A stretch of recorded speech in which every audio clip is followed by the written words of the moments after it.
You can almost hear the murmur of the crowd before you see it. The square is alive, not with celebration, but with curiosity. The villagers have gathered near the stream that winds past the edge of town, just beyond the mill. There, half submerged in muddy water, stands a contraption that looks deceptively simple. A long wooden beam, balanced on a hinge, with a sturdy chair fixed to one end. The people of medieval England called it the cucking stool. It was not built for comfort, nor for justice in the way we understand it today. It was built for spectacle. The cucking stool, sometimes written as ducking stool, in later centuries was designed to punish offenders not through pain, but through humiliation. The condemned were usually women accused of being common scolds, gossips, or troublesome wives. Their crime, often, was simply speaking too freely or challenging authority in a world that demanded quiet obedience from women. In its earliest form, the faïst stool was placed in the centre of town, near the marketplace or churchyard. The offender would be seated upon it, her hands tied to prevent resistance, while onlookers gathered to jeer and taunt. Sometimes, the punishment stopped there, a few hours of ridicule, a symbolic reminder that the community had the power to shame. But more often, the stool was mounted on a long wooden beam and set beside a pond, river, or moat. The victim would be cucked, dunked repeatedly into cold, dirty water, while the townspeople looked on in laughter or silence. In medieval England, shame was not just a feeling, it was a form of social control. To understand why the cucking stool existed, you have to imagine a time when law and order were less about written codes and more about public example. Medieval communities were small, intimate, and watchful. Everyone knew everyone else's business. The church bell marked not only hours of prayer, but also the rhythm of daily life, the opening of markets, the arrival of travellers, and the execution of punishment. In such an environment, gossip was not trivial.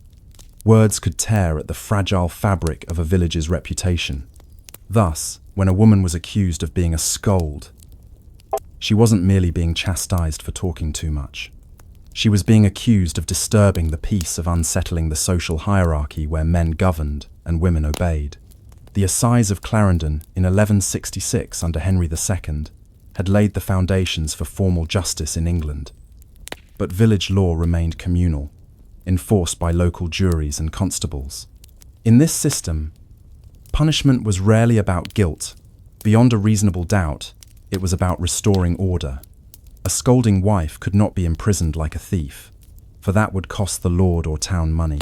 Instead, she could be corrected through public embarrassment, a cheaper and more visible form of deterrence.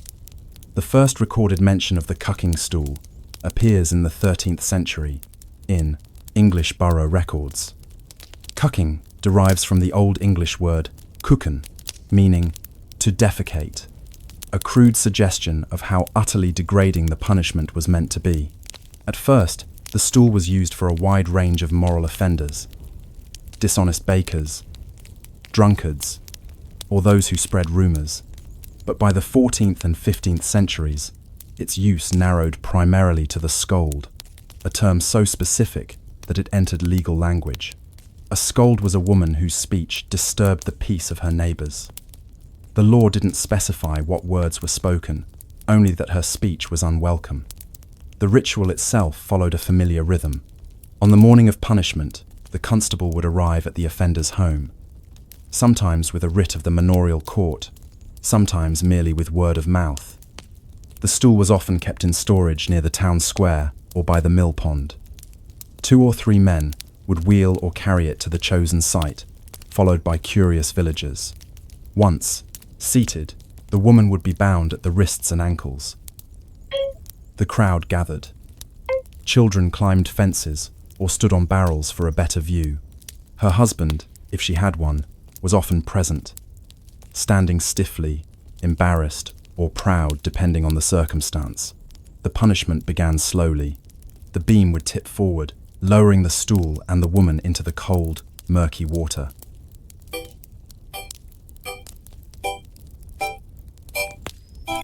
Sometimes the laughter began then. Sometimes it took several dunks. She would be raised again, dripping, gasping for breath, hair plastered to her face, eyes wide, then down again. The number of immersions was not fixed. It depended on the mood of the constable, the laughter of the crowd, or the severity of the accusation. For some, the punishment was symbolic, 1 or 2 brief dunks to make a point. For others, it was drawn out until the offender fainted or had to be pulled unconscious from the water. Deaths were rare but not unheard of. Cold could stop a heart. The bindings could prevent swimming. The crowd could turn from amused to violent, without warning. And yet, for all its cruelty, the cucking stool was seen as a form of mercy. It was meant to correct, not destroy. Unlike whipping or branding, it left no scars, at least none visible. The cucking stool varied from town to town. In Warwick, it was a wooden chair suspended over the Avon River.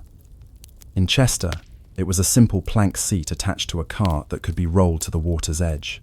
In Leominster, a document from 1581 records the payment of eges for mendinge, the cuck stool, proof of its regular use and maintenance. Every town that had a ducking stool also had its own set of traditions.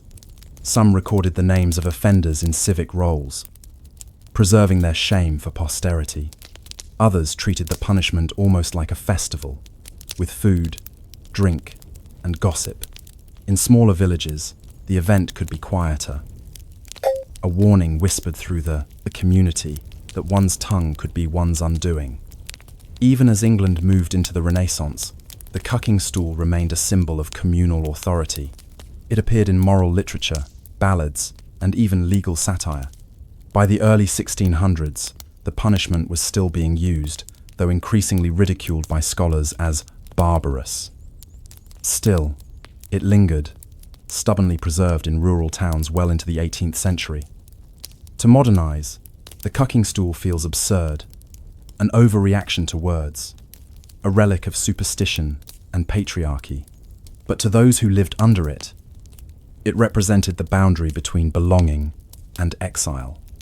In medieval life, reputation was survival. To be publicly shamed was not simply to be humiliated for a day. It was to be marked as unreliable, untrustworthy, and unclean. A punished scold could find herself avoided by neighbours, ignored by the church, and even abandoned by her family. The ripples of one dunking could last a lifetime. Yet, for all its cruelty, the punishment also reveals something strangely human. The need for balance, for visible justice, for ritualized correction of social tension. The cucking stool was as much about the audience as it was about the offender. It allowed the community to release its frustrations, to laugh at its own discomfort, and to reaffirm its shared moral order. And as you imagine that quiet English village, its narrow lanes, its gossiping windows, its cold pond at the edge of the green, you might begin to wonder, was the woman on the stool truly guilty of disturbing the peace, or merely of speaking truths the village did not wish to hear? The air after a public punishment always felt different. The laughter faded quickly, leaving behind only the smell of wet wood and the uneasy murmur of those who had stayed to watch. The woman, dripping, shivering, her face pale with exhaustion, was led away. Her hands still bound, her dignity washed into the same water that had swallowed her screams. By dusk, the village would return to its routines. The smith's hammer would strike again. The baker's oven would glow. The children would play in the same square where the stool had stood. Yet, for days afterward, her name would linger on their lips, whispered between chores, softened in tone, but not forgotten. The punishment was complete, not when the dunking ended, but when the memory of it had seeped into the collective mind of the community. It was a system that required no prison walls, no guards, no chains. The village itself became the jailer. By the 14th century, the cucking stool had become an integral part of local governance across England and parts of Wales and Scotland. Every borough with manorial rights could enforce such punishments through its own court leet. a kind of municipal tribunal that dealt with minor offences. The court leet was not a place of grand trials or elaborate legal debates. It was a gathering of villagers, often in the Lord's Hall or a churchyard, where the constable, or reeve, would read out the misdeeds of the past month. The cases were local, familiar, and deeply personal. A woman accused of quarrelling and sowing discord among neighbours. A man given to drunken speech and foul insult. A couple whose nightly arguments disturbed the quiet of the lane. For each, the court's response might differ. The man could be fined. The couple might be ordered to make peace under the watch of the parish priest. But for the woman whose tongue had earned her reputation as a scold, there was often no choice at all. The stool awaited. The practice was grounded in what was called the common peace. In medieval life, this peace, the king's peace, was more than just an absence of violence. It was a state of moral and social equilibrium. Anything that disrupted it, even a voice raised too often, was a danger. And so, to maintain peace, the community needed visible rituals of restoration. The cucking, stool, for all its cruelty, was one such ritual. It was public, immediate, and unmistakably humbling. In Chester, civic records from 1533 describe a stool kept by the river Dee for the punishment of common scolds and other disorderly persons to be ducked 3 times and none more, at the discretion of the mayor. The phrase none more was supposed to limit excess, but discretion was a dangerous word. Local officials could easily justify an extra dunking or two if the crowd demanded it. Some towns even turned the punishment into a civic procession. The offender would be paraded through the streets, seated on the stool, the beam mounted upon a cart. Bells might ring, a drummer could lead the way. The constable shouted the offence aloud for disturbing the peace, for disobedience, for scandalous speech, until they reached the water. To the villagers watching, it was both entertainment and instruction. Children learned early that the law could humiliate as easily as it could fine. Wives learned the limits of what could safely be said. Husbands, too, took note. Many cases began with domestic quarrels brought into public view, but not every town saw the punishment as justice. As England entered the 16th century, a slow shift began. The rise of Protestant moral reform brought new scrutiny to such spectacles. Some ministers argued that dunking and shaming were remnants of a pagan age, too coarse and cruel for a godly society. Others, paradoxically, saw them as essential tools for enforcing modesty and order among women. The church's influence complicated matters further. In many parishes, the clergy kept careful watch over moral offences, adultery, gossip, profanity, and recommended penances such as public confession or attendance at extra sermons. Yet, when words alone failed to correct behaviour, the secular arm stepped in. Thus, in many cases, the cucking stool became the final step after repeated admonition. One surviving record from King's Lynn, Norfolk, in 1597 tells of a woman named Agnes Croft, punished for continual and scolding words against her neighbours. The town account lists expenses for mending of the stool and the hiring of men to carry her to the water. The punishment was carried out before the bell at none, meaning midday, when the most people could attend. Afterward, the stool was washed and left to dry. Agnes's name entered the borough roll. Nothing more is said of her. While England refined its laws and courts, the cucking stool travelled abroad. In the colonies of New England, transplanted Puritans brought their own interpretations of moral discipline. Records from Massachusetts Bay and Connecticut show that scolding, gossiping, and slander could still earn a woman a public punishment, though by the 17th century, the ducking stool itself was rare. Instead, American settlers favoured the whipping post or the bridewell cage. Still, the spirit was the same: public shame as correction, humiliation as instruction. Meanwhile, In Scotland, the practice lingered under a harsher form. The stool there, sometimes called a duking stool, was used not only for scolds but for suspected witches. Before full witch trials and executions became common, a suspected woman might be dunked to test her guilt.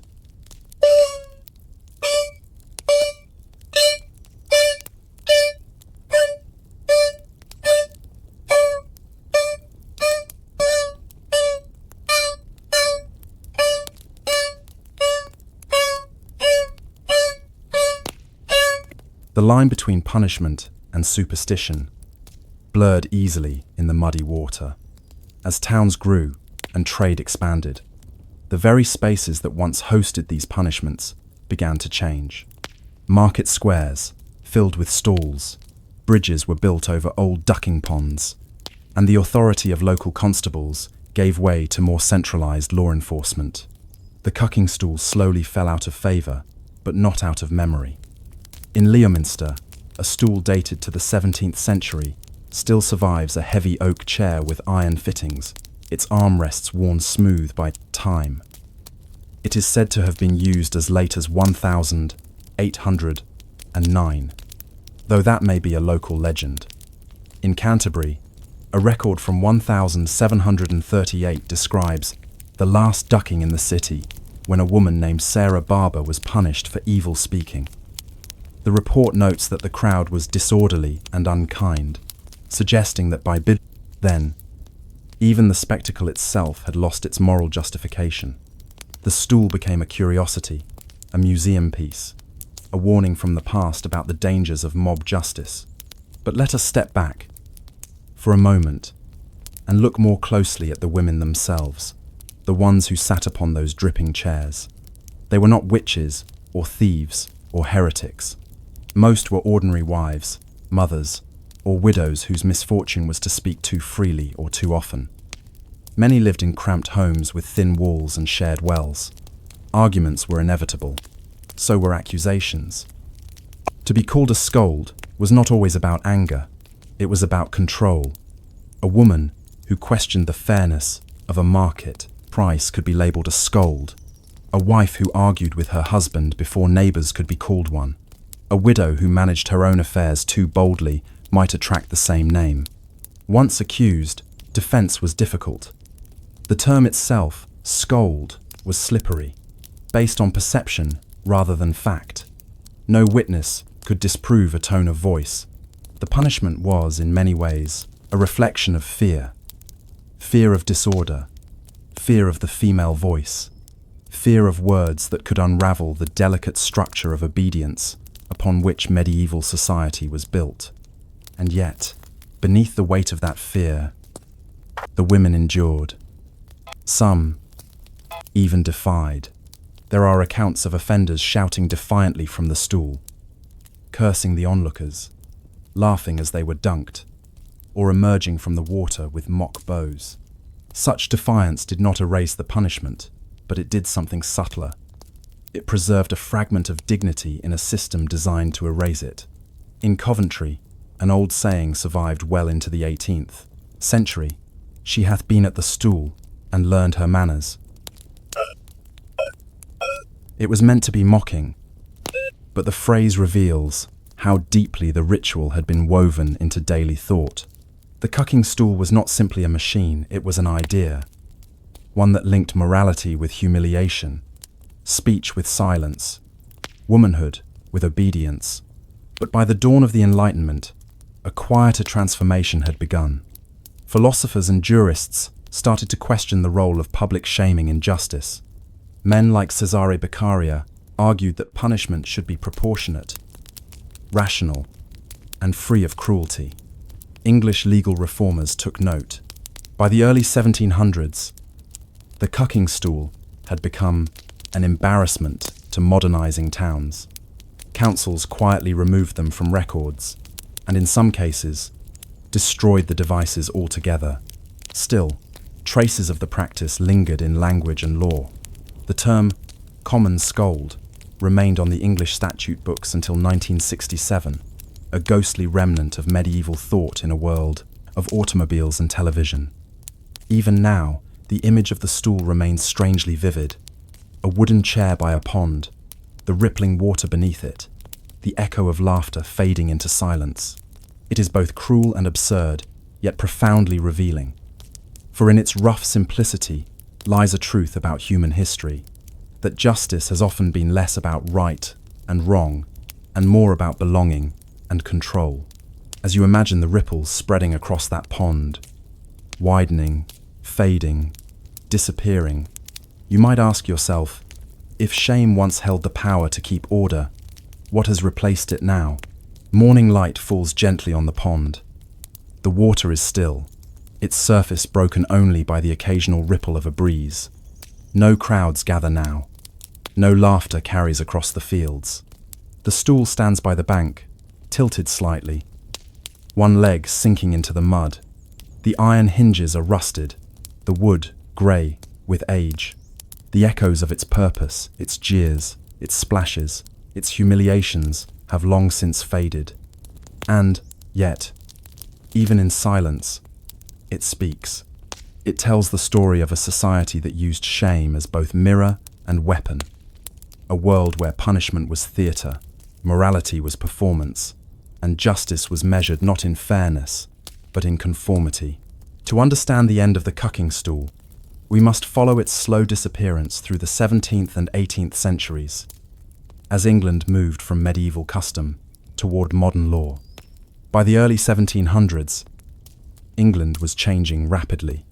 The towns that once held manorial courts were now bustling boroughs.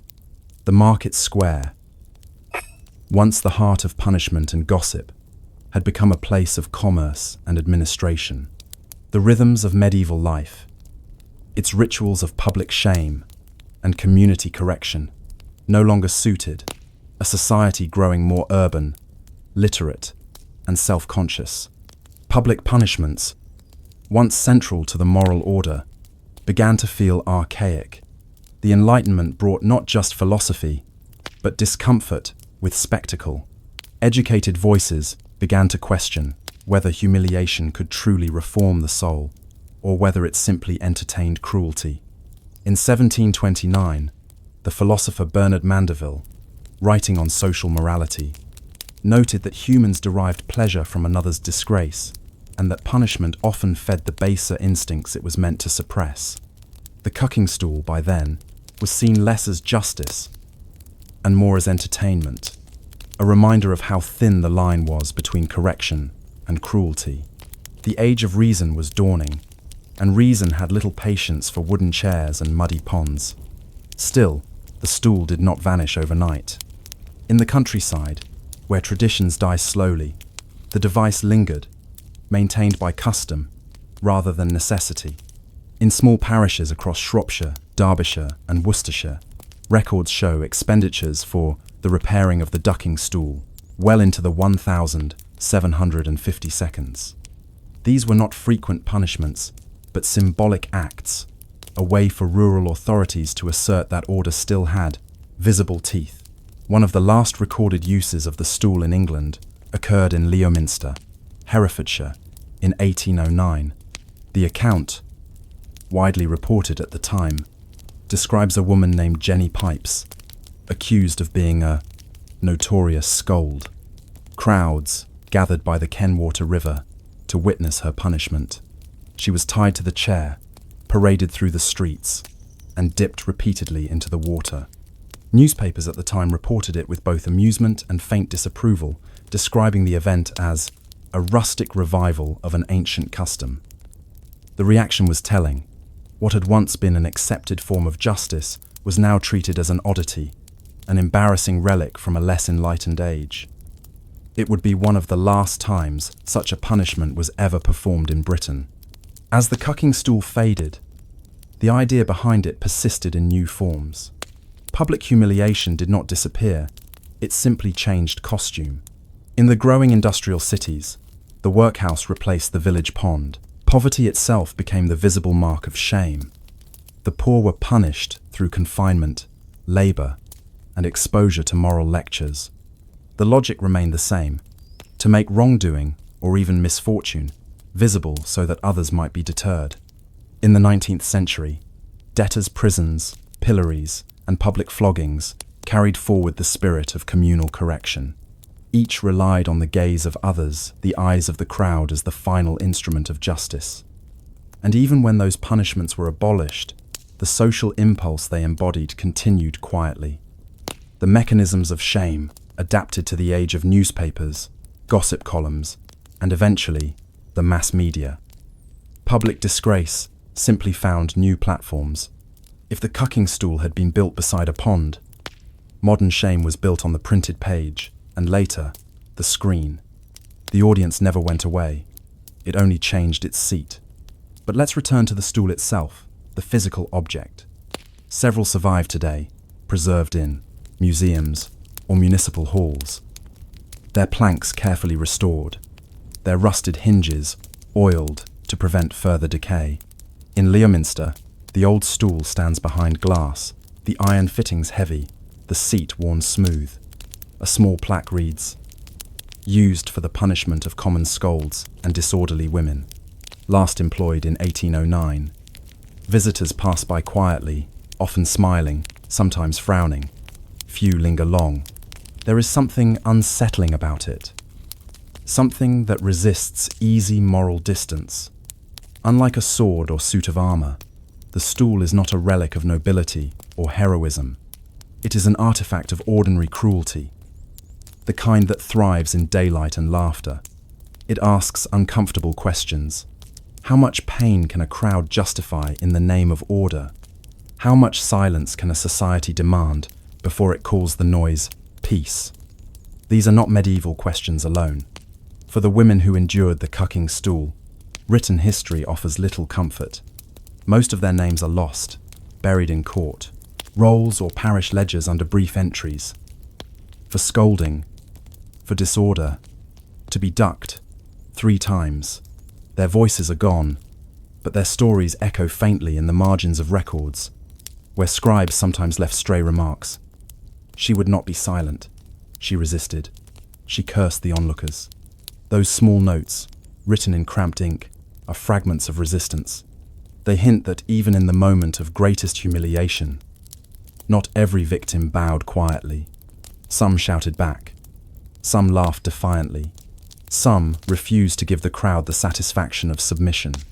In those brief acts of rebellion, history bends slightly, reminding us that even within systems of control, the human spirit can find ways to assert itself.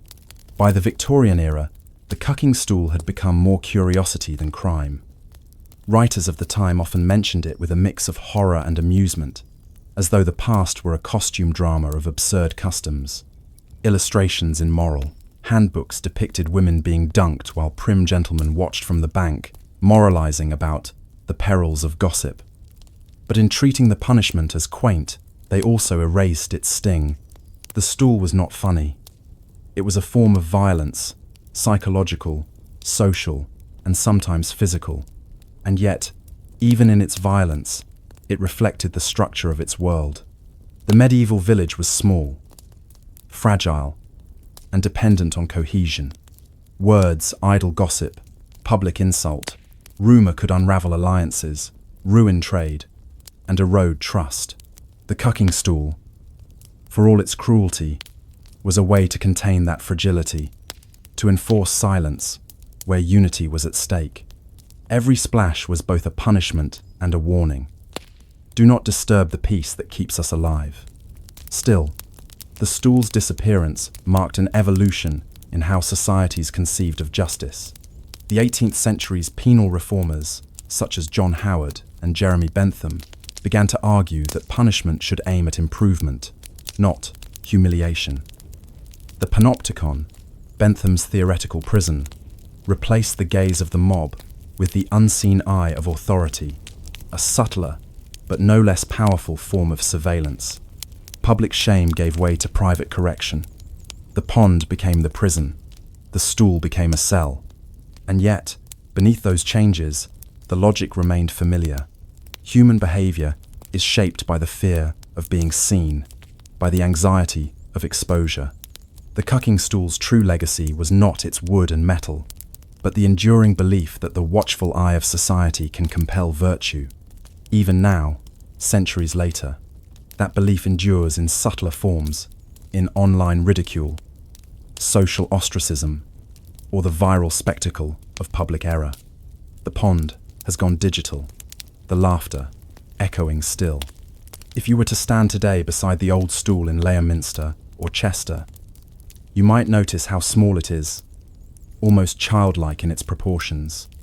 The chair's seat is narrow, the beam short, the construction simple, and yet it once held the weight of a woman's fear, her reputation, her place in the world. You might imagine her there, on a cold morning, tired and trembling, the faces of neighbours blurred into a wall of sound. The constable gives the signal, the beam tilts, the world rushes into water. When she surfaces, gasping, her first sight is the crowd laughing, clapping, perhaps silent. In that moment, she is both the centre and the outcast, both spectacle and warning. The community reaffirms itself at her expense. Then, it ends. The beam lifts for the last time. The rope unties. She stumbles home, shivering, the laughter still ringing in her ears. By nightfall, someone else's gossip has already replaced her name. And so, the cucking stool passed into memory, absorbed into folklore, repurposed in museums, discussed by historians, in calm tones and dusty pages. Yet, its story remains strangely relevant, for it reminds us that justice, like water, reflects the face of the one who looks into it. The stool tells us that the line between correction and cruelty is not always drawn by law, but by conscience. That humiliation, however sanctioned, leaves ripples that outlast its splash. And perhaps most of all, it reminds us how easily laughter can become complicity. As you picture the stool now, still by the pond, the water calm and clear, you might find yourself wondering, when the last echoes of its splashes faded from the village air, did anyone feel relief? Or did they, in some quiet, unspoken way, miss the spectacle that once made them feel so united? It begins with iron, cold, unyielding, and carefully forged by the hands of a blacksmith who may or may not have believed in its purpose. The metal is shaped into a cage thin enough to fit a human head, yet strong enough to restrain it. Hinges click softly as the device opens, revealing within a single protruding plate of iron, narrow and curved, made to rest upon the tongue. This was the scold's bridle, also known as the brank. In the dim light of a 16th century forge, such an object might have looked almost like a curiosity, a piece of armour for the head, perhaps, but once you knew what it was for, the illusion of craftsmanship gave way to something darker. The bridle was not designed to protect, it was designed to silence. The scold's bridle emerged in late medieval Europe, at the point where public shaming began to turn mechanical.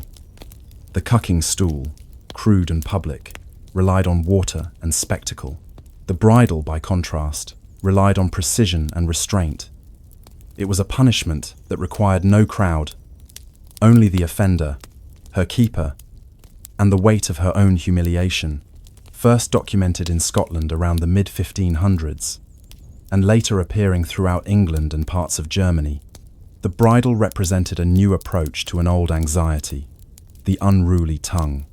Women who spoke too freely, criticized too openly, or defied too boldly, were not merely troublesome, they were dangerous. Their words could disrupt marriages, churches, or entire parishes.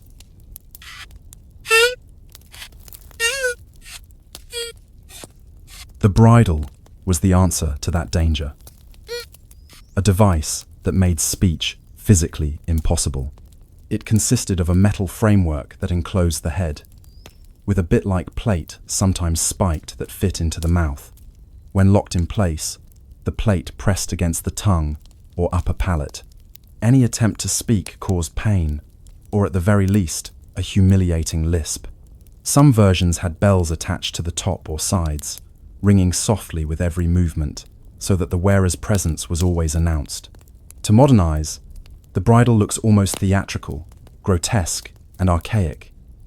But to those who saw it used, it was real, effective, and terrifying. Records suggest the Scold's bridle was first used in Scotland, where it became a favoured tool of both civil and ecclesiastical courts. The Kirk Sessions, which monitored moral behaviour, particularly among women, found in it a convenient punishment for railing, brawling, or blaspheming. From Scotland, the practice spread to northern England, Durham, Newcastle, York, and other towns where local constables administered minor justice. By the early 17th century, the device was in regular use. The city of Chester, for instance, kept a bridle on public display in its town hall.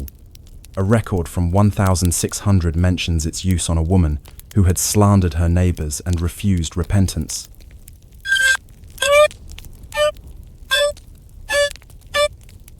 One of the most famous surviving examples of the device was used well into the 1700s. The city accounts record repairs to the Branks, and in 1650, payment to the smith for mending of the bridle and the lock thereof. That same bridle still exists today, its iron frame blackened by time, its shape hauntingly human. The punishment followed a ritual pattern. The offender, usually a woman accused of being a common scold, a brawler, or of slanderous tongue, would be brought before the local court. There, after the judgment was read, the constable or beadle would fit the bridle over her head. The iron frame clasped her cheeks, chin, and crown. The mouthpiece was inserted, pressing the tongue down and forward. Then the lock was fastened at the back, and the key given to the constable. Once secured, she was led through the streets, often on a short rope or chain. The attached bells jingled with each reluctant step. Children followed. Some laughed, others stared. The punishment was intended to be public, not for the sake of torture, but for the lesson it taught.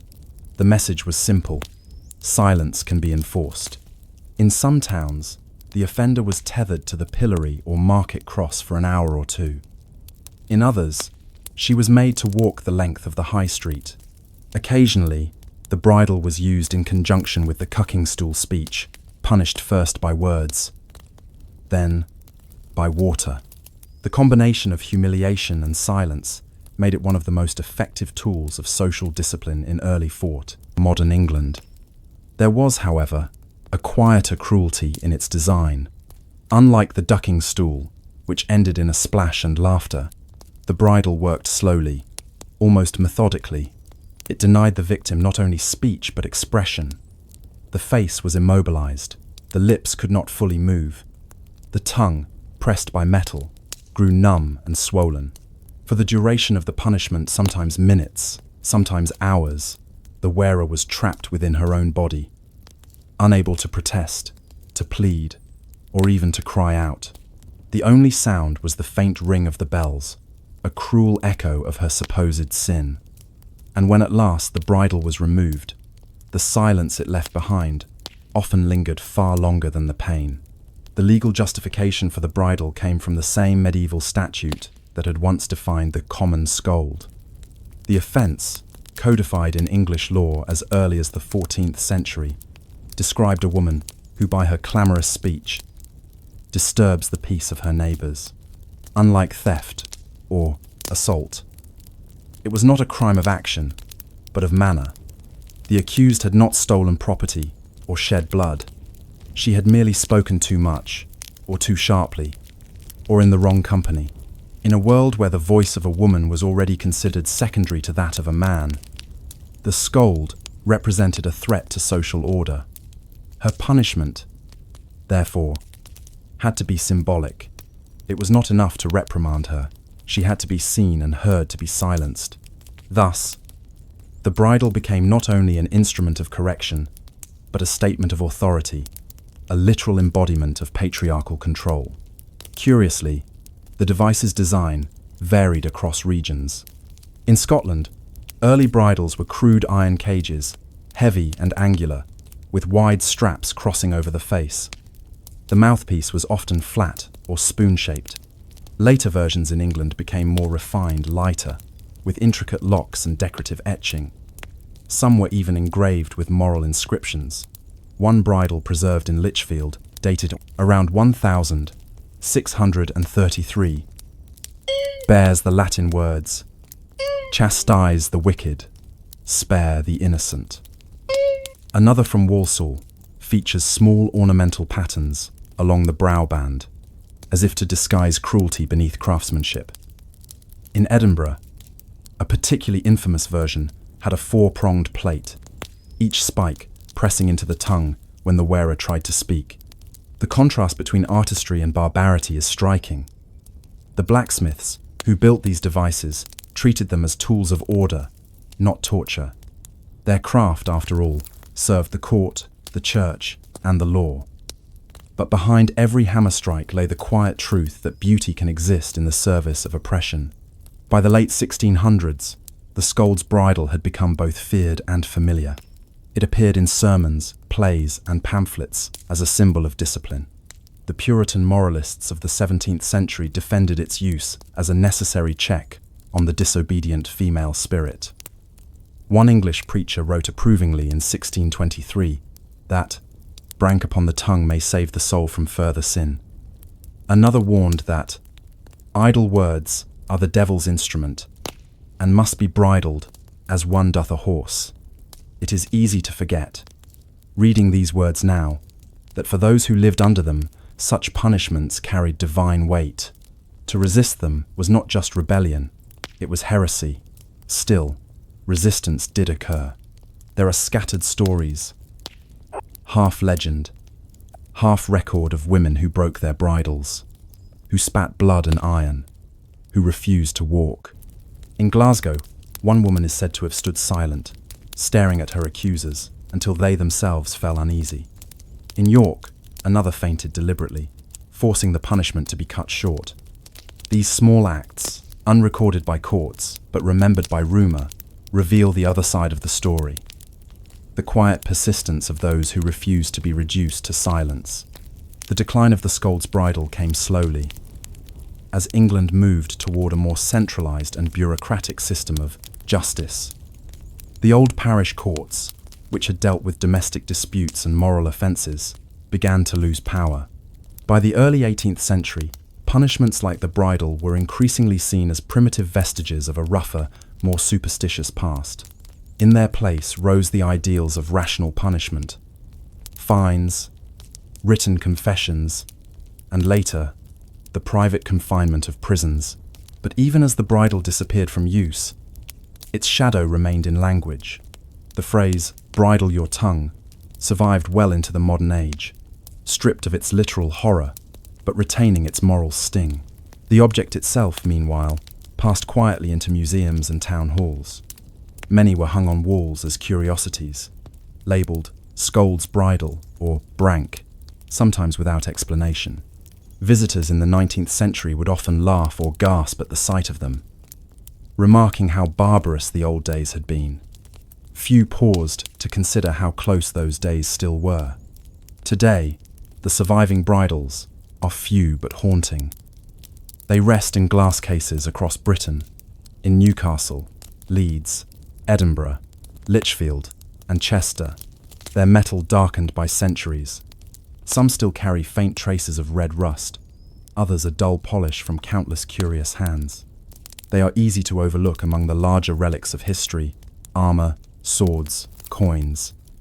But they speak more directly to the daily realities of power and control. For while kings ruled with sceptres and soldiers carried blades, it was objects like the scold's bridle that ruled the smallest kingdoms of all: the household, the parish, the tongue. If you close your eyes, you might imagine one hanging by the constable's door, waiting for its next use. The iron gleams faintly in the firelight. Outside, the cobblestones glisten after rain. Somewhere in the darkness, a woman argues with her husband, her voice sharp enough to carry through the night.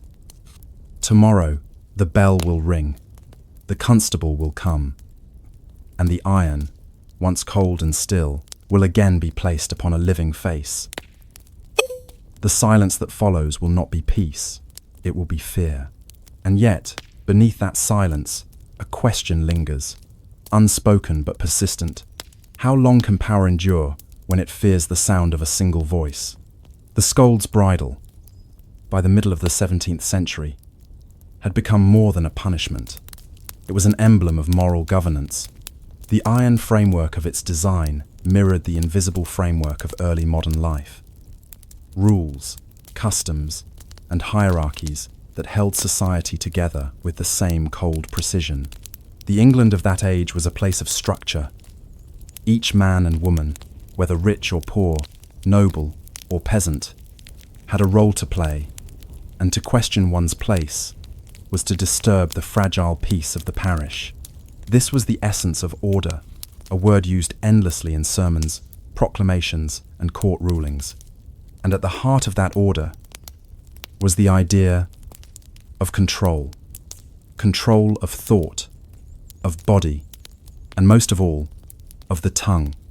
For the tongue was power. To speak was to influence. In the age before newspapers and printing reached every hand, words spoken in the marketplace, at the church gate, or by the hearth could carry further than law itself. A single accusation murmured by a neighbour could ruin a man's trade. A whisper of impropriety could bring a woman before the kirk session. The voice, especially the female voice, was seen as a vessel of both temptation and disorder. Thus, the bridle did not appear from nowhere. It emerged from a long lineage of laws and customs aimed at keeping speech in its proper place. As early as the 13th century, the Statute of Westminster referred to common scolds as public nuisances, disturbers of peace who should be punished not for violence, but for noise. In a society that prized harmony and deference, loudness itself was treated as a crime. Over time, this category, vague, moral, and subjective, became a convenient catch-all for any woman who refused and remained silent. In the kirk sessions of Scotland, moral discipline was woven into the fabric of daily life. These church courts, composed of ministers and elders, met regularly to examine the conduct of parishioners. Their records, still preserved in archives across the country, reveal a relentless attention to behaviour. Who attended church, who quarrelled with neighbours, who spoke disrespectfully of others, who failed to repent. A woman might be summoned for railing at her husband or uttering profane words, another for slandering her neighbour's honesty.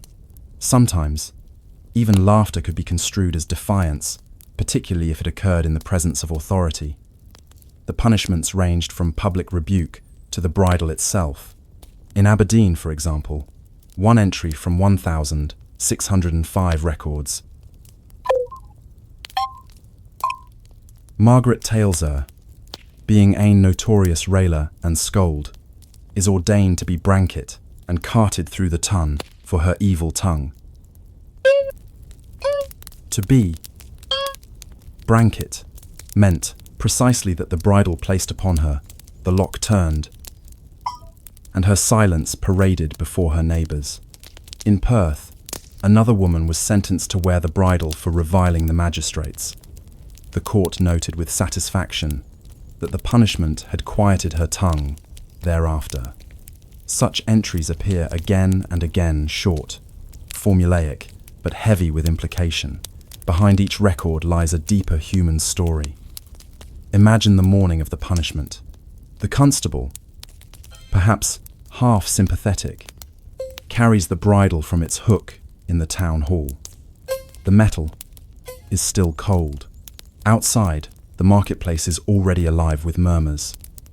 Word has spread that someone will wear the branks today. The woman, let's call her Agnes, for there were many like her, is brought forth. She may have spent the night in a cell or under guard in her home. Her crime is recited publicly, her words repeated in shame.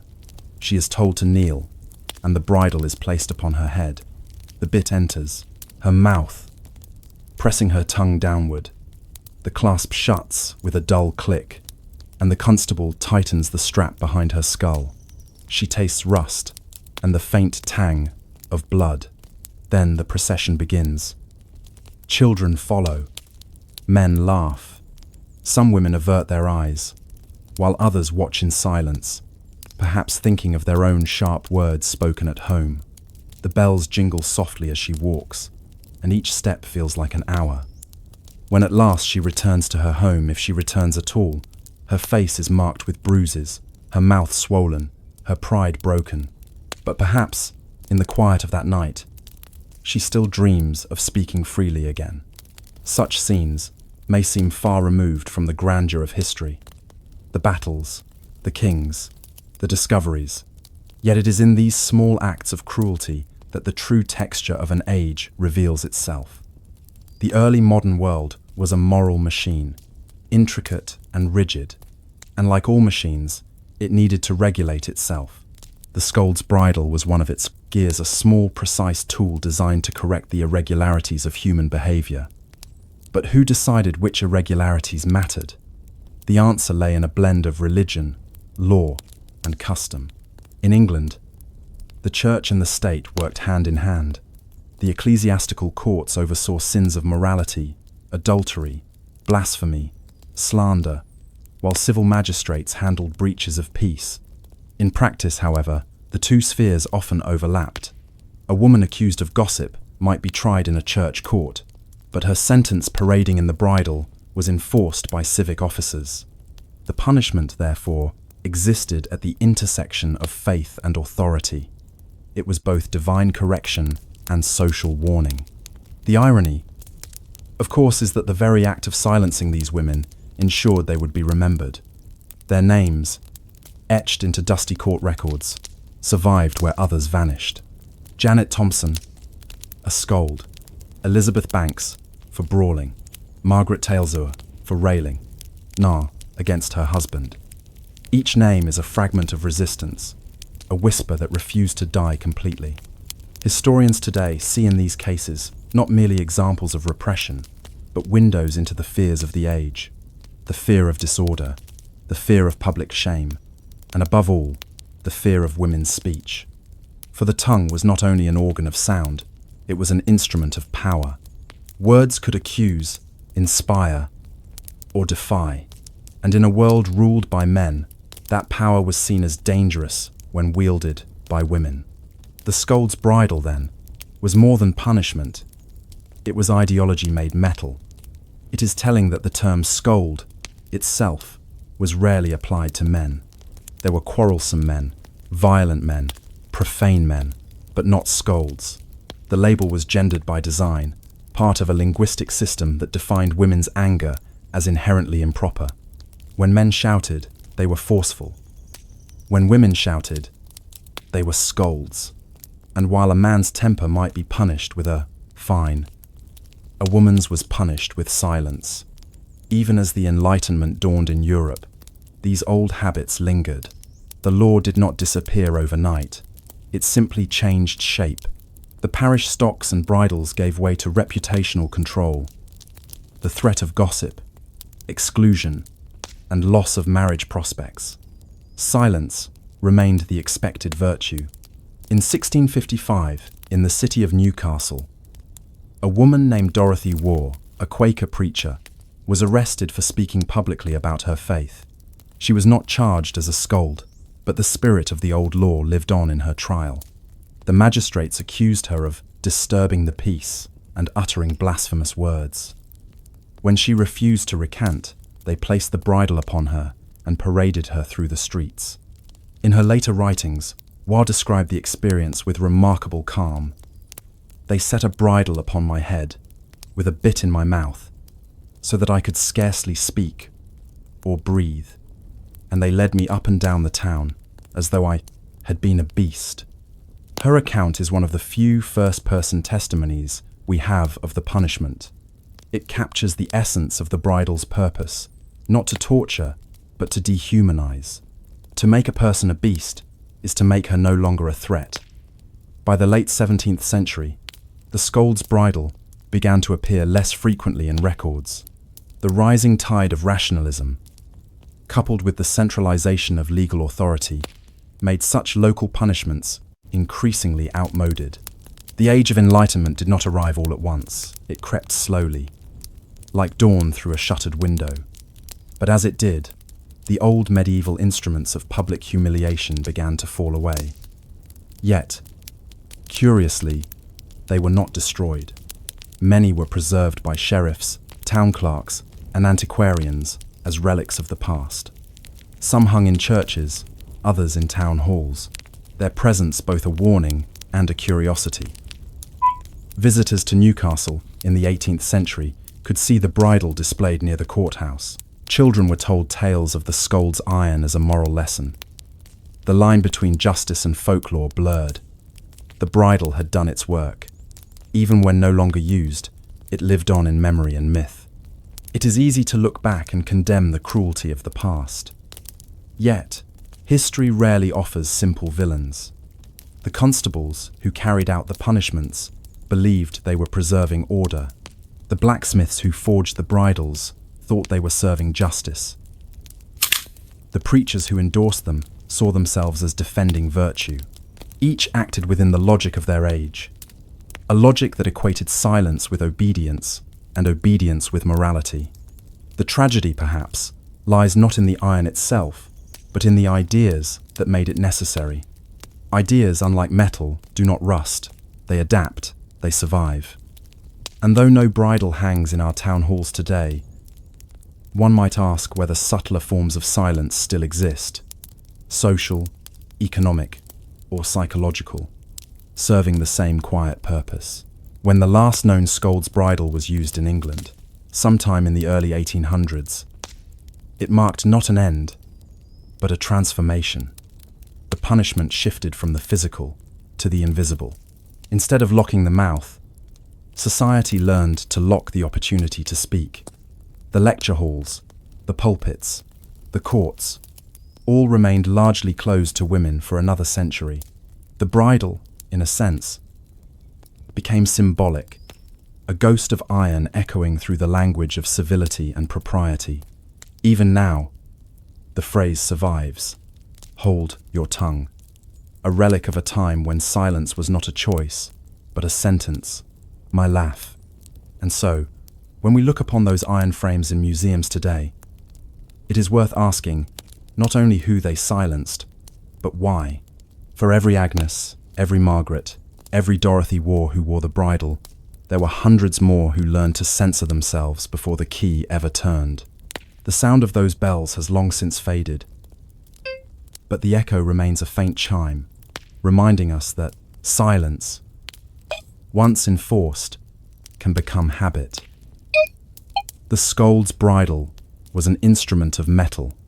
The greater bridle is the one made of fear. And one must wonder, when a society begins to prize quiet over truth, how far have we truly come from those cobblestone streets and ringing bells? When the scold's bridle finally fell out of use, it did not vanish overnight. It lingered quietly in the corners of English and Scottish justice, one last relic of medieval morality surviving into the modern world.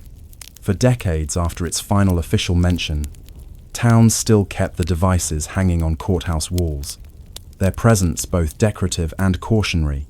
By the early 19th century, the bridle had ceased to appear in punishment records, replaced by fines, public apologies, or imprisonment. Yet the idea that certain voices were dangerous, that silence itself could be virtuous, continued to shape society long after the last bell stopped ringing. And so, the story of the scold's bridle does not end with its disappearance, but with what followed. The long, slow unmaking of a world built on enforced silence. If you were to walk through the streets of Newcastle upon Tyne in the year 1820, you might still see one of these iron cages hanging in the town hall. It would be dusty by then, perhaps rusted, but recognizable. Local boys would point at it, whispering that it had once been used on wicked women. Tourists, in the growing age of antiquarian curiosity, would marvel at the barbarity of their ancestors. The same scene unfolded elsewhere. In Lichfield, in Shrewsbury, in Edinburgh, town councils preserved the bridles not out of cruelty, but out of habit. They had become symbols of civic history, oddities from a rougher, less civilized time. By the mid-19th century, these devices had entered a new category altogether. They were now museum pieces. But as they shifted from instruments of punishment to objects of display, something curious happened. Their meaning changed, but only partially. The fear they once inspired turned to fascination. The moral lesson became entertainment. The Scold's Bridle, once designed to suppress the voice of dissent, became an exhibit of progress, a way for the modern world to assure itself of its superiority. And yet, behind every glass case, the iron still whispered the same question: who decides what deserves to be silenced? The transformation of the bridle into an artifact of curiosity coincided with another transformation, this time in the lives of women themselves. The 19th century brought new opportunities for female voices, but also new forms of restraint. The rise of industrialization and the ideology of separate spheres redefined the boundaries of behavior. Men ruled the public realm, politics, law, commerce, while women were confined to the domestic sphere, praised for quietness, obedience, and decorum. The Scold's Bridle was no longer necessary. Society had learned to enforce silence through expectation. The moralists of the Victorian age spoke endlessly of the ideal woman: gentle, pure, and submissive. Her virtue lay not in what she said, but in what she refrained from saying. She was to be seen, not heard. In that sense, the bridle had done its work too well. The iron was gone, but its logic endured. Still, the silence did not last unbroken. By the mid-1800s, new voices began to rise, softly at first, then steadily. Women like Harriet Martineau, Florence Nightingale, and Josephine Butler challenged the old hierarchies not with swords or protests, but with words. Their writings, lectures, and campaigns broke through centuries of enforced muteness. They reclaimed speech as a form of power. It is fitting, perhaps, that one of the earliest feminist publications in England was titled The English Woman's Journal, a direct assertion that women not only could speak, but would be heard. And yet, even as these new voices emerged, the image of the silenced woman remained a potent symbol. Artists and reformers alike began to depict the Scold's Bridle in illustrations and pamphlets, not as justice, but as horror. In 1865, the historian Thomas Wright published a sketch of a bridle in his book, A History of Domestic Manners and Sentiments in England. The caption read, "An instrument of shame employed in the correction of the scolding woman." But Wright's tone was one of condemnation, not approval. The device, he wrote, was a relic of barbarism, a testament to the cruelty of an earlier age. It was a small but significant shift. The bridle was no longer a moral symbol. It was an indictment of history itself. Even so, some local traditions held on. In Scotland, the word branks persisted in dialect well into the 19th century, used colloquially to describe a chatterbox or nagging woman. The physical device had vanished, but its linguistic ghost remained a reminder that words, too, can become instruments of restraint. The archives of the National Museum of Scotland contain several surviving examples of the branks, each labelled with its place of origin. One from Musselburgh bears a simple tag, used upon scolds, circa 1600. Another from Edinburgh includes a note from the donor, once fitted upon a blasphemous woman, for correction. The curators who catalogued these objects in the late 1800s often wrote of them with fascination, even admiration. Their notes dwell on the craftsmanship, the fine hinges, the quality of the iron. Few reflect on the suffering of the wearer. In that detached tone, the historian's neutrality, there is a faint echo of the same distance that once justified their use. When cruelty is studied, it risks becoming aesthetic. One of the last public mentions of the Scold's Bridle as a punishment appeared in the Times newspaper in 1813. A letter to the editor described an old bridle still kept in use by local magistrates in Newcastle to frighten the troublesome. Whether this was true or merely rumour, it captured a truth about how the past lingers. Punishments, like ideas, do not end cleanly. They fade, fragment, and reappear in subtler forms. Even after the physical object disappeared, its spirit lived on in cultural expectations. In literature, women who spoke too boldly were still tamed. As in Shakespeare's The Taming of the Shrew, a play often performed with comedic exaggeration, but rooted in the same anxiety that had once produced the bridle. In daily life, a woman's anger remained taboo. The scold was reborn. In new language, nag, shrew, hysteric, different words, same cage. The deeper truth is that the scold's bridle was never just about noise. It was about the boundaries of power, who was allowed to speak truth, and who was condemned for it. In that sense, its story mirrors the broader arc of human history. Every age invents its own bridles, some made of iron, others of ideology. Tools change, but the purpose control remains remarkably constant. When newspapers replaced gossip, censorship laws appeared. When the pulpit gave way to the printing press, editors and censors took the place of constables. When women entered politics and academia, they faced new forms of ridicule and dismissal designed to achieve the same result: silence. The bridle, then, is not a relic of the past. It is a metaphor for the ways in which societies police dissent, especially from those deemed unfit to speak. It reminds us that silence is rarely natural. It is imposed. Today, the surviving scold's bridles can be seen behind glass, each accompanied by a neat plaque explaining its history. They are carefully lit, their shadows falling on pale museum walls. Children pass by, eyes wide. Adults pause, shake their heads, and murmur something about how terrible it was back then.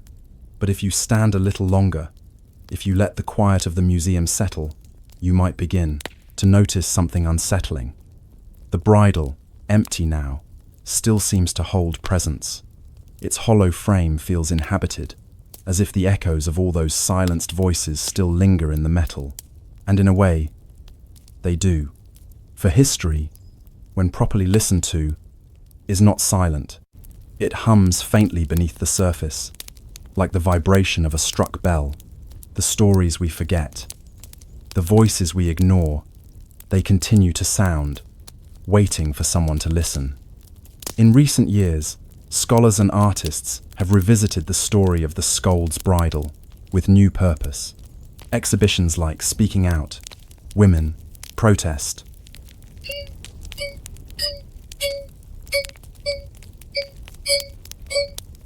and Power at various British museums have used the bridle as a starting point to explore women's struggles for voice and autonomy.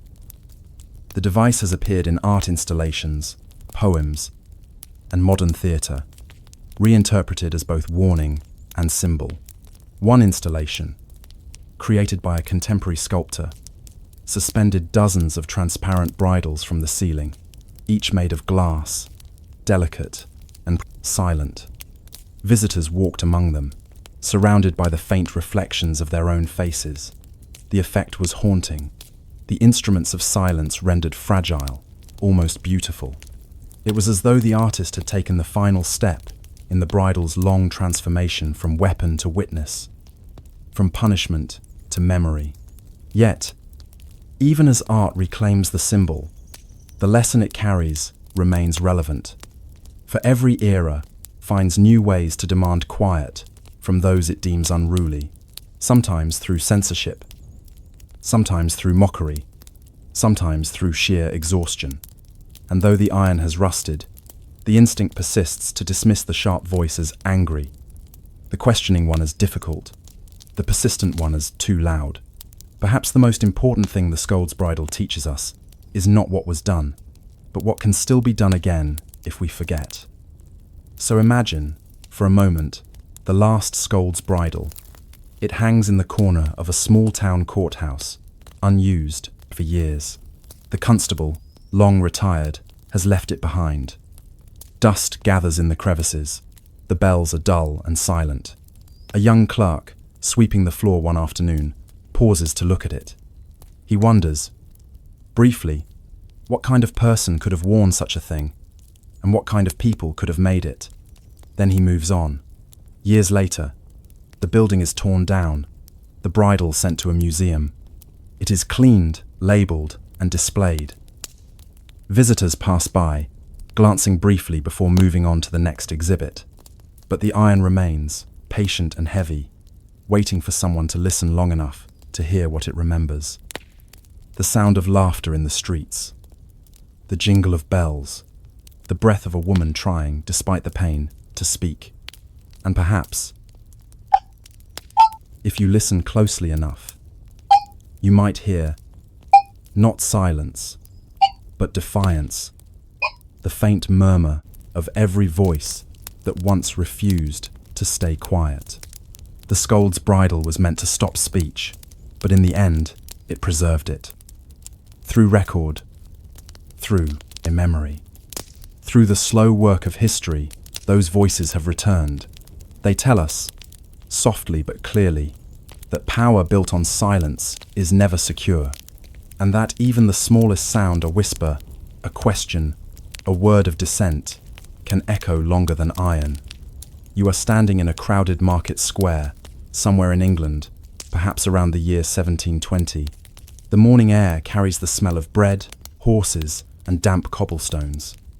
A murmur rolls through the crowd, soft at first, then growing louder. At the center of the square stands a wooden structure, weathered, sturdy, and simple in design. Two upright posts, a heavy crossbeam, and a hinged wooden board with holes cut into it for a man's head and hands. The device is stained from years of use, its timber polished smooth by rain and skin. This is the pillory, the stage of public justice, where shame itself becomes the punishment. The crowd gathers in anticipation. It is market day, after all, and nothing adds to the entertainment like a good spectacle of moral correction. There is a hush as the constable appears, leading the offender forward by the arm. He is not a murderer, nor a thief of great renown. His crime, most likely, is something small: libel, perjury, fraud, or cheating the weights in the marketplace. Yet for the next hour, he will stand in that wooden frame, immobile, exposed, and utterly at the mercy of public opinion. The constable opens the top board, guides the man's head and wrists into place, and lets the wood fall shut with a solid thud. A padlock clicks. The punishment begins. The pillory was, in its essence, a paradox. It was both a device of humiliation and a ritual of social order, a public stage where justice met theatre. Unlike execution or imprisonment, the pillory did not aim to inflict lasting physical harm. Its true weapon was exposure. By placing the offender before his community, it invited not only punishment, but participation. The people themselves became the agents of justice. They could jeer, mock, or throw rotten fruit. They could forgive, or they could condemn. And so, each pillorying became a kind of performance, a moral play in which the audience decided the tone. The origins of the pillory stretched deep into medieval Europe. The earliest references date back to the 12th century, during the reign of Henry I of England. The Leges Henrici Primi, laws of Henry I, mention it as a punishment for dishonest bakers, brewers, and traders who cheated the public. At a time when trust in local commerce was essential, the pillory provided a visible, public way to reaffirm honesty.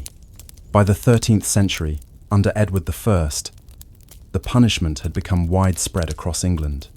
Records show it being used for crimes ranging from perjury and fraud to slander, forgery, and selling bad meat. It was in many ways a mirror of its society, reflecting the values, fears, and hypocrisies of the people who gathered to watch. Each town had its own pillory, usually located in a central square near the market or the courthouse. Some were permanent fixtures, others portable, moved as needed. In London, one of the most infamous stood at Charing Cross, another near Cornhill, and yet another in Cheapside, the bustling heart of the city's trade. These were not dark corners of punishment, but bright, public stages, places where justice was not hidden behind walls, but displayed for all to see. To be set in the pillory was to be made a spectacle of one's own misdeeds, and that spectacle could be brutal. The mechanics were simple but effective. The offender would be led through the streets, sometimes accompanied by a bellman calling out his crime. When they reached the pillory, the wooden frame was opened, and the criminal's head and hands placed through the holes. Once locked in, the punishment began. The sentence could last from 1 hour to several. During this time, the offender was completely immobile, unable to protect himself from what might follow. The law did not officially sanction violence, but the crowd often took matters into its own hands. Rotten eggs, mud, dead cats, and offal were common missiles. Some threw stones or broken pottery. Others simply spat or shouted insults. The physical pain was secondary to the humiliation. The goal was not to maim, but to brand a person, not with iron, but with disgrace. Despite its cruelty, the pillory was seen by many as fair. It was egalitarian, in a sense, a punishment of the body and reputation rather than wealth. Rich and poor alike could face it, and the crowd's reaction, approval or disgust, determined the severity. In theory, it was justice by consensus. But in practice, the pillory revealed as much about the people watching as it did about the person being punished. For some, it was a moment of righteous satisfaction to see a cheat or a liar receive his due. For others, it was an opportunity for cruelty, an excuse to throw what one would never dare say aloud. In the flickering morality of the 17th and 18th centuries, the line between justice and entertainment was always thin. Certain crimes were especially suited to the pillory. Perjury, for instance, was considered an offence against truth itself, a corruption of the social contract. Those found guilty were made to stand before the public with a sign declaring their crime, sometimes forced to wear paper hats inscribed with words like LIAR or false swearer. Sedition and libel were also common charges, particularly as print culture expanded. In an age before modern censorship, the pillory became a physical form of editorial retraction. Writers, pamphleteers, and publishers who offended the powerful could find themselves locked in the wooden frame, their seditious words pinned to their chest for all to read. Among these writers was Daniel Defoe, author of Robinson Crusoe, who found himself in the pillory in 1703 for publishing a satirical pamphlet titled The Shortest Way with the Dissenters. His crime was irony, writing a piece that mocked religious intolerance by pretending to endorse it. Unfortunately, the government failed to grasp the satire. Defoe was sentenced to stand in the pillory 3 times, at different locations in London. But what happened next became one of the most remarkable reversals in the history of the punishment. Instead of attacking him, the crowd cheered. Admirers surrounded the pillory, singing songs in his honor. They threw flowers instead of filth, toasted his courage, and sold printed copies of his writings. The pillory, meant to shame him, instead made him a hero. It was the first time the crowd had turned the logic of public humiliation upside down, and it would not be the last. That incident marked a subtle shift in the public perception of punishment. The people, once the instruments of justice, were becoming its critics. As literacy spread and ideas of individual liberty took hold, the sight of a man locked helplessly in a wooden frame began to feel less like order and more like tyranny. By the late 18th century, voices within Parliament began to question the morality and effectiveness of the pillory. Some argued that it encouraged mob violence, others that it was arbitrary and outdated in an age of reason. Still, It persisted, especially for crimes of deceit, where shame remained the preferred tool of correction. For what could strike deeper than humiliation? A bruise would heal, but disgrace lingered. Yet, even in decline, the pillory retained its symbolic power. In the colonies of North America, the device followed the English settlers, appearing in towns from Boston to Williamsburg. There, too, it served as both punishment and moral theatre.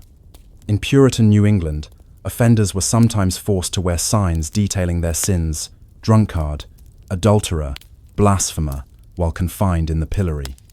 The shame was communal, the judgment collective.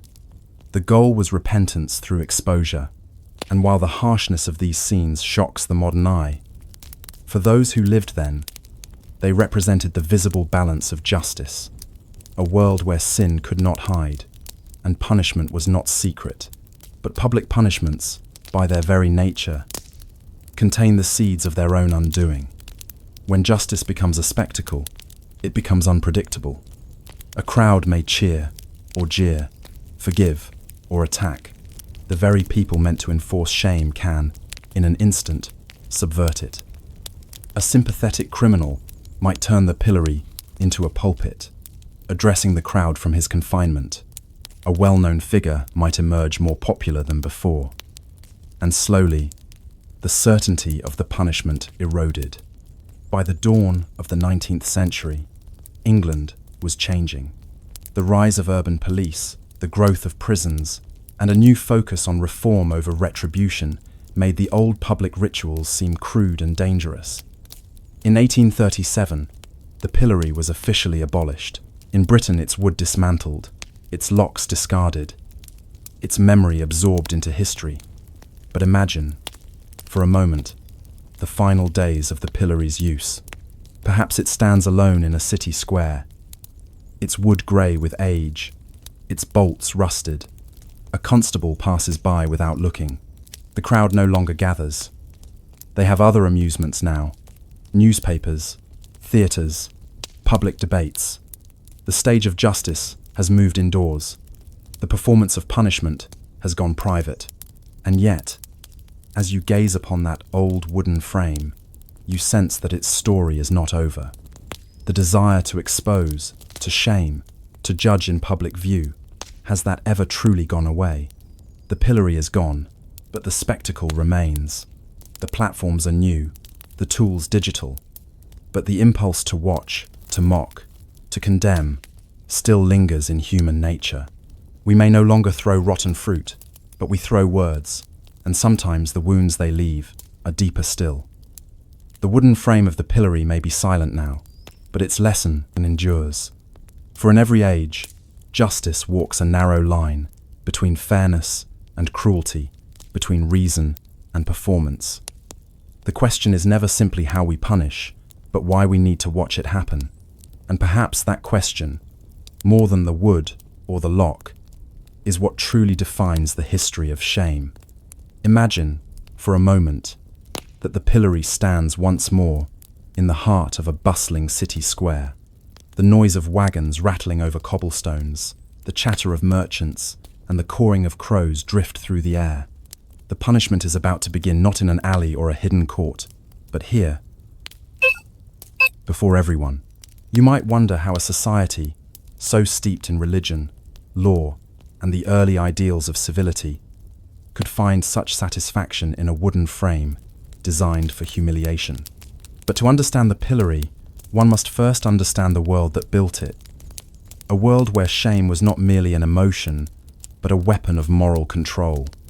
In the centuries between the 12th and 18th, the concept of honor governed nearly every aspect of life.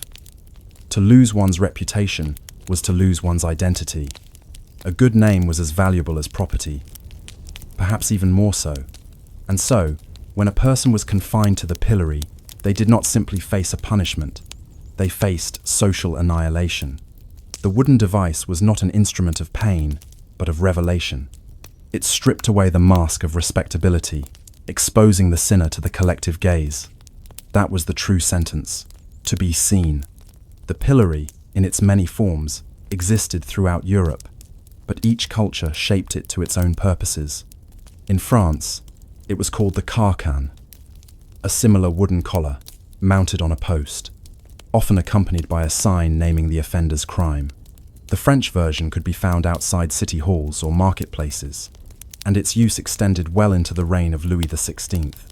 In Germany, the device was known as the pranger, often built of stone or iron and permanently fixed in front of the town hall.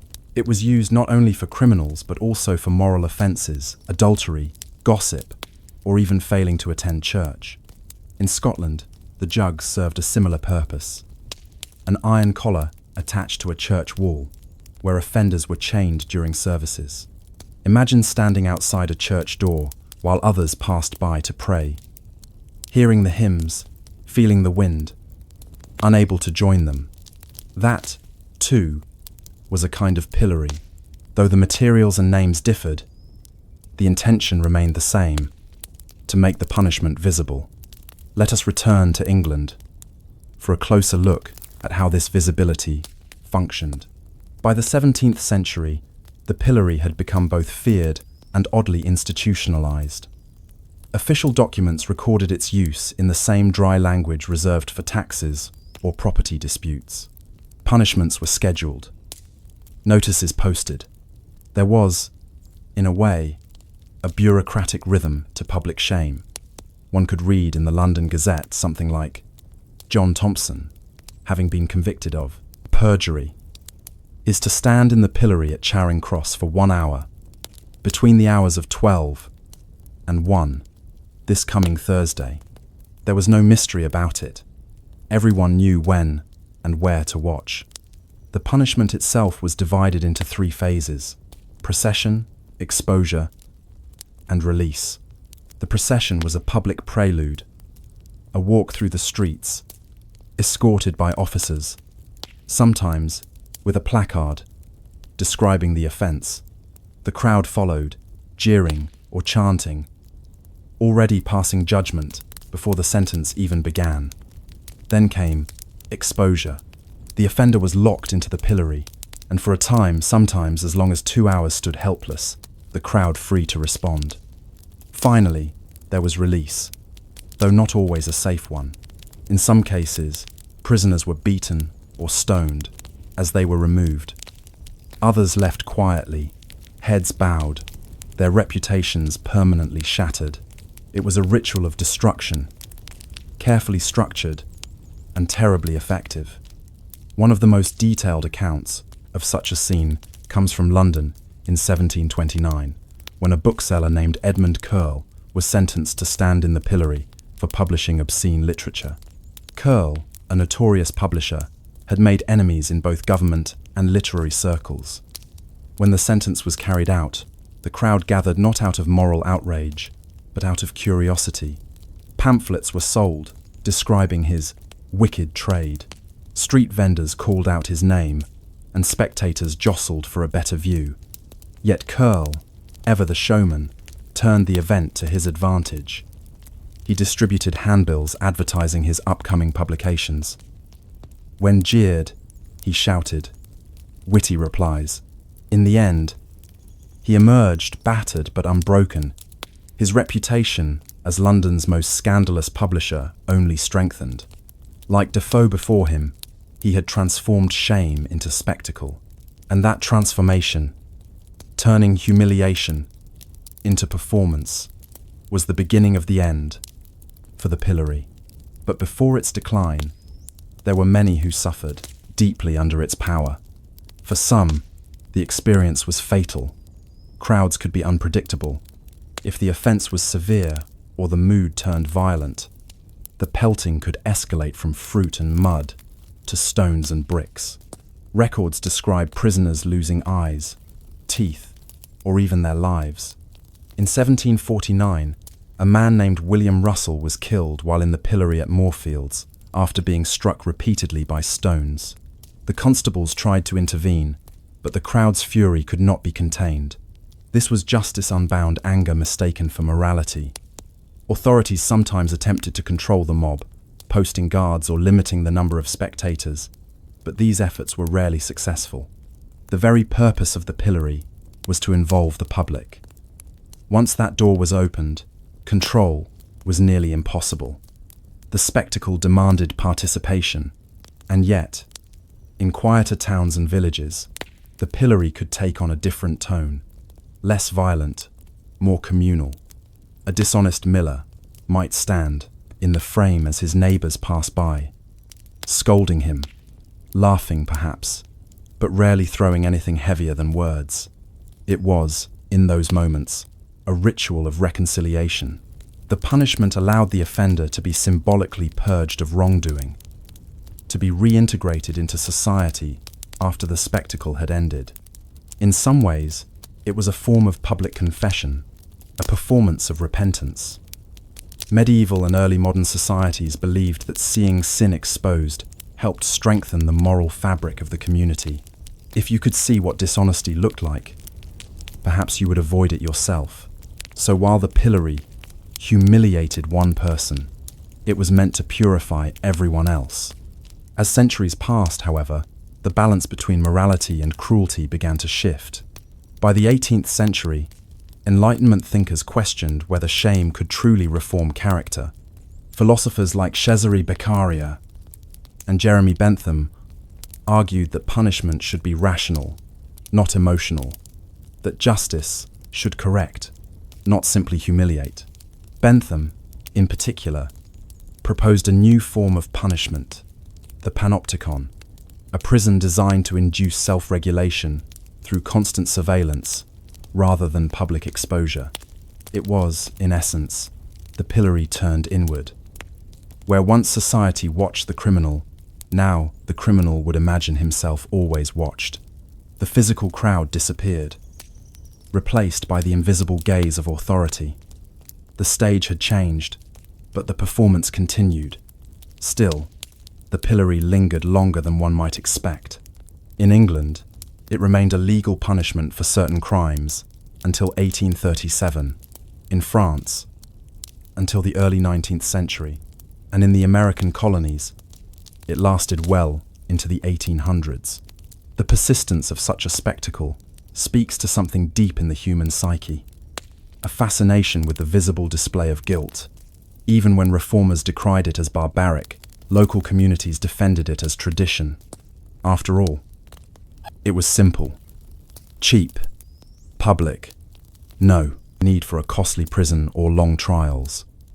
A wooden frame, a few hours of humiliation, and the moral ledger was balanced. There was comfort in its simplicity, and perhaps that comfort delayed its end. In some regions, the pillory's decline led to smaller, subtler replacements. In the Scottish Highlands, for instance, offenders might be made to stand at the church door, wearing a linen sheet of repentance. In certain German towns, gossiping women were forced to wear shame. Masks, iron, visages, shaped like animals, meant to silence and ridicule. These practices shared the same essence, to expose wrongdoing before others. The difference was scale. The crowd grew smaller, the spectacle quieter, but the principle of public judgment endured. Humiliation, it seems, adapts easily. By the early 19th century, industrialization and urbanization changed everything. The anonymity of city life made public shaming less effective. Few people knew their neighbors well enough to feel personally invested in another's disgrace. Justice, once communal, became institutional. The courtroom replaced the marketplace. The prison replaced the pillory. Yet even as the wooden frames were dismantled and sold for scrap, the idea they embodied persisted, the belief that visibility itself could correct behavior. It was not the end of shame, only its evolution. In 1830, one of the last recorded uses of the pillory in England took place in London's Westminster. A man named Peter James Bossy was convicted of perjury. The sentence was carried out quietly, without fanfare, before a small crowd. The newspapers mentioned it briefly. There were no riots, no songs, no moral fervour. It was as if the world had grown tired of the ritual.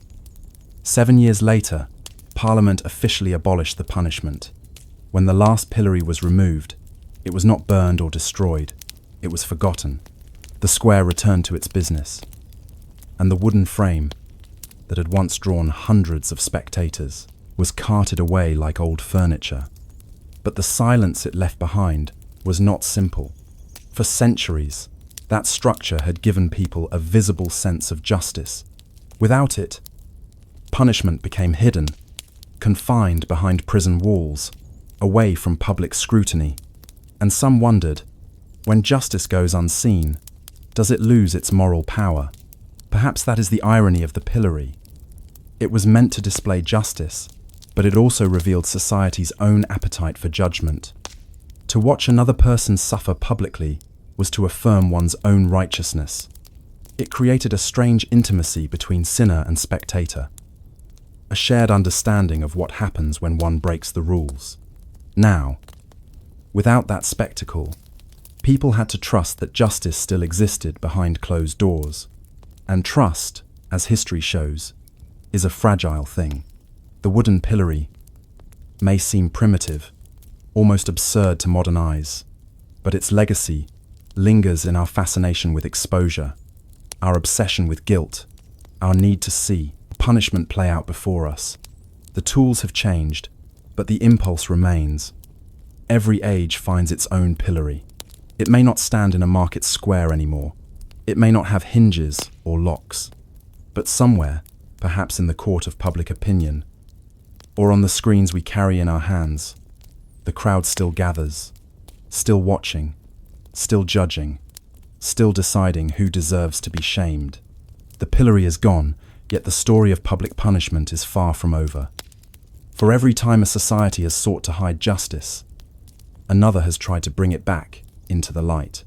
But what happens when the balance tips too far, when visibility itself becomes cruelty once again?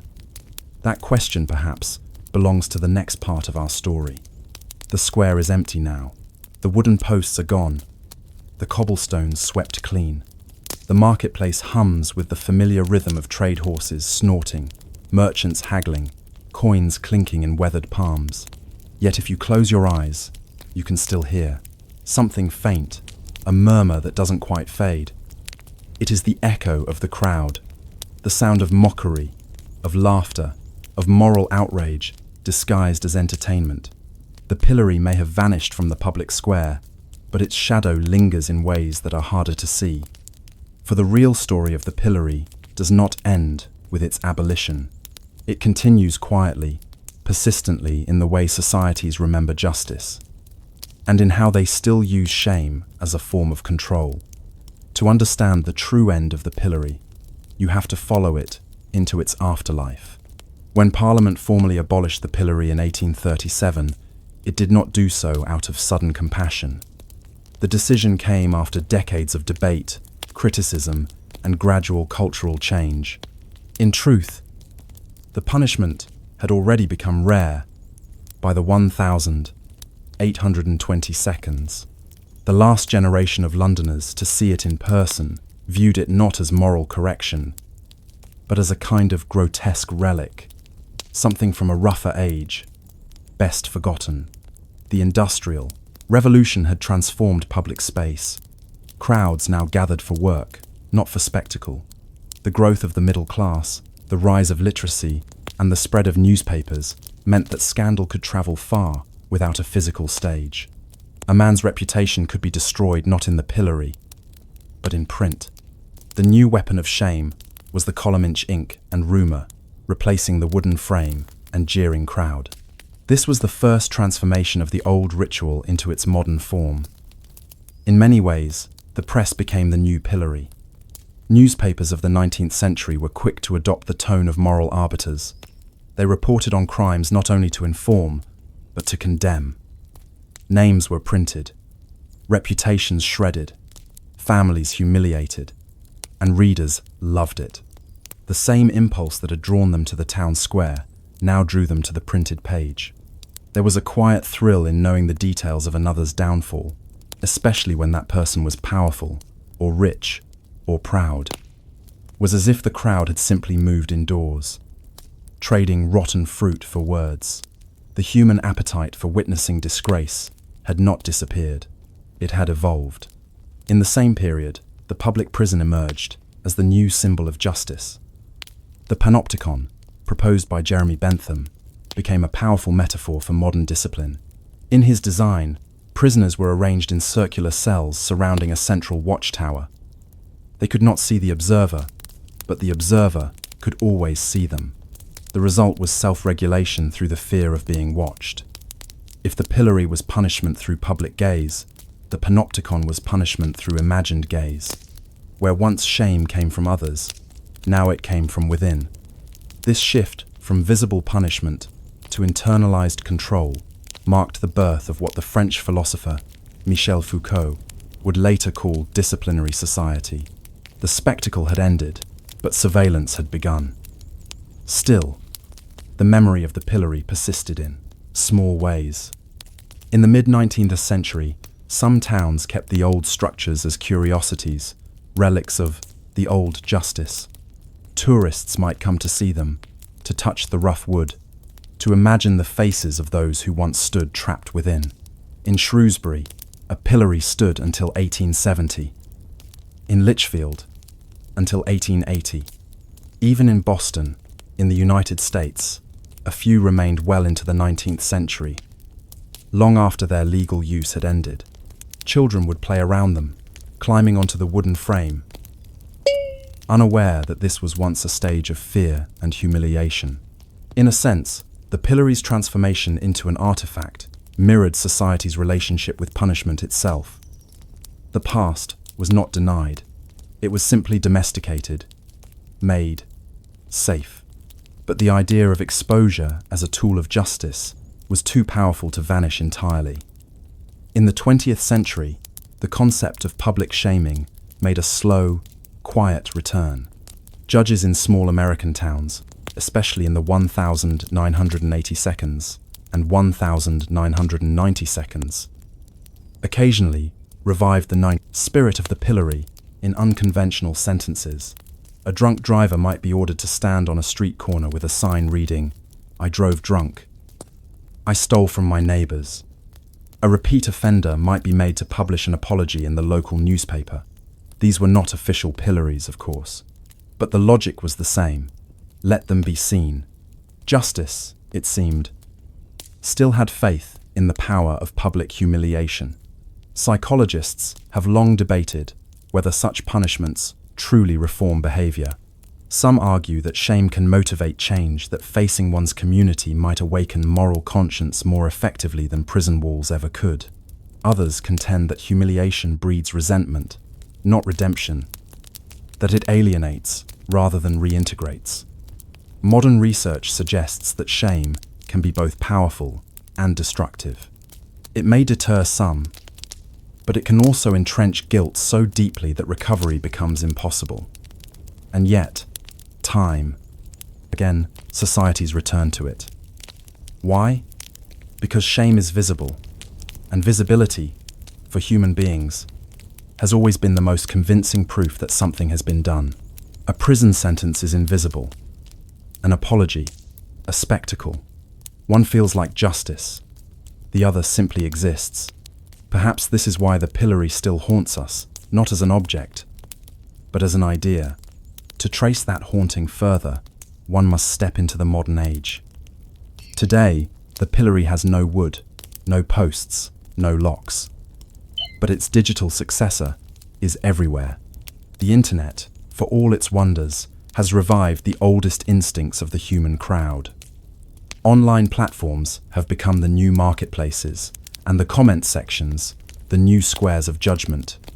When someone's mistake, crime, or misdeed goes viral, what follows is often eerily familiar: exposure, mockery, moral outrage, and the collective satisfaction of seeing a wrongdoer brought low.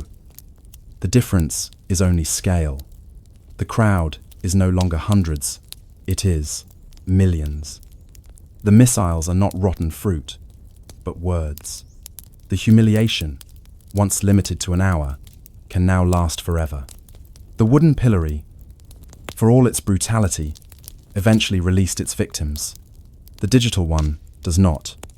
The historian Peter Linebaugh, in his study, the London hanged, once described the pillory as a performance of social morality in which the people were both actors and audience. That description could just as easily apply to the age of social media. Public exposure still defines moral order. Crowds still gather only now. They do so behind screens. And though the tone may vary, anger, humor, scorn, the impulse remains ancient. We seek reassurance that the world still punishes wrongdoing, that our moral universe still holds together, even if, in the process, the punishment becomes indistinguishable from vengeance. If you look closely, history offers one more quiet lesson.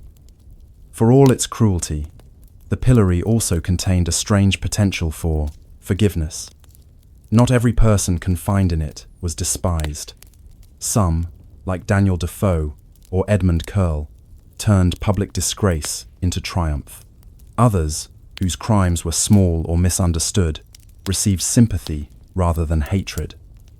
The crowd's reaction was never entirely predictable, and that unpredictability, that flicker of compassion amid cruelty, is what makes the history of shame so deeply human. Even when society sought to destroy a reputation, it sometimes found itself moved by pity. Perhaps that, too, is part of the lesson. Standing in that imaginary square once more, you might now see the pillory differently, not just as a crude device of wood and iron, but as a mirror, a reflection of what people valued, feared, and needed from their system of justice. It was, after all, a device built not for pain, but for order. For centuries, it helped maintain a delicate balance between community and authority, between justice and spectacle. When it was finally abolished, something else had to take its place. And in many ways, we have been searching for that replacement ever since. We built prisons to hide the guilty, newspapers to expose them, and digital platforms to endlessly debate them. Each, in its own way, a successor to that wooden frame. Perhaps humanity never truly abolishes its punishments. It only changes their form. So now, when you scroll through a public scandal online, or read about someone cancelled for a mistake, think of the pillory standing in the square. Think of the faces that once stared back at the crowd. Think of the cheers and the stones and the uneasy satisfaction of those who watched. And ask yourself, have we really moved beyond it? Or have we simply built a more efficient version?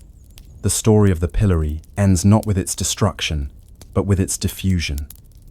It dissolved into culture, into journalism, into the digital noise of modern life.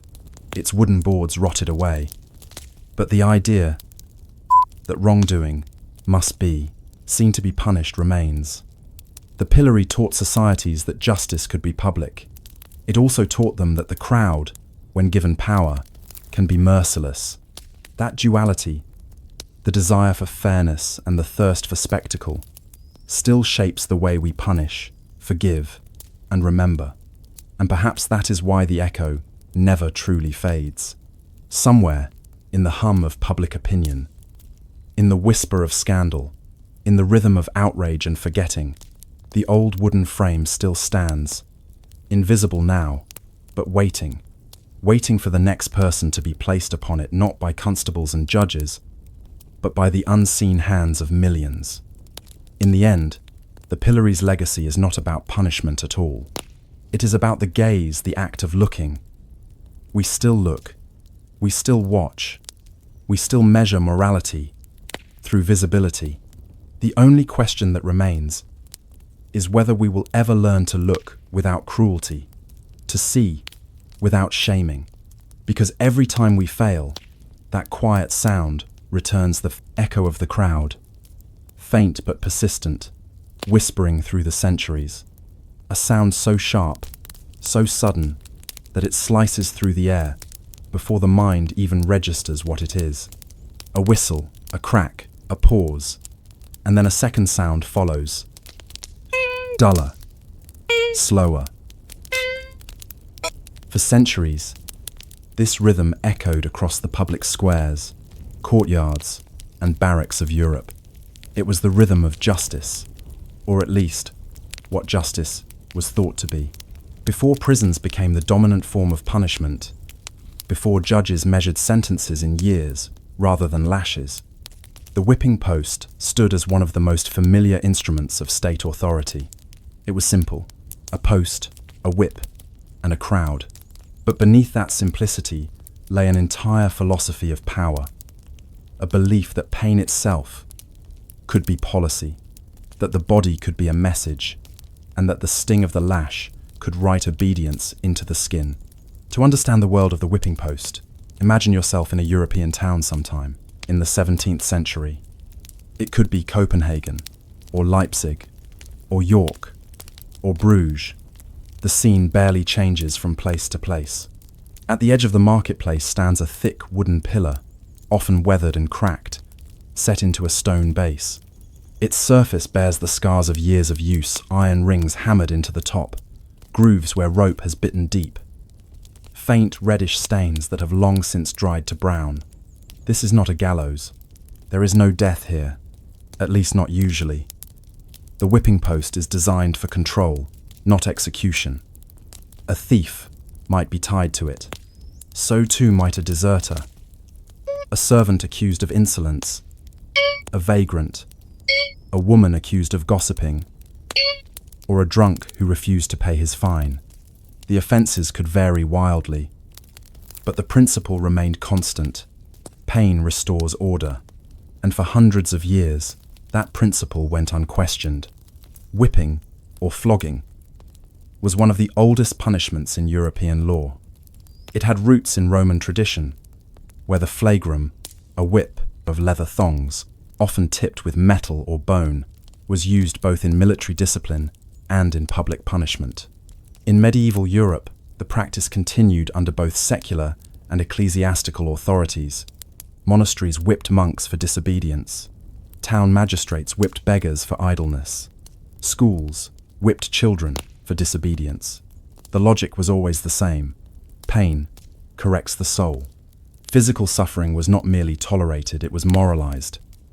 To feel the lash was to be cleansed of sin, to have one's moral corruption drawn out by force.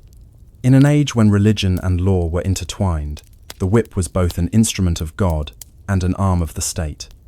The whipping post itself symbolized something deeper than punishment. It was a declaration of visibility. Unlike the dungeon, where pain was hidden, the whipping post made punishment a spectacle. The offender stood before neighbors, co-workers, and sometimes family. Their body was exposed, their suffering shared, their shame complete. And yet, curiously, this very exposure gave the system legitimacy. To see justice done was to believe justice existed. For the crowd, the whipping was both warning and reassurance, a reminder that authority was real and that moral order could be enforced with wood and leather. In many towns, the whipping post stood near the town hall or market cross, within view of the most public spaces. The message was clear. As long as the post stood, so too did the power of law. The design of these posts varied slightly from region to region, but their function remained universal. In England, the post was often accompanied by stocks or a pillory, an all-purpose stage for minor crimes. The whip used was typically a catto, 9 tails, a braided lash with multiple ends, sometimes knotted or tipped with metal. In Germany, the Prangepfahl, literally shame post, was often taller, with iron cuffs or chains. Some were even topped with a small iron crown symbolizing both humiliation and the sovereign power of the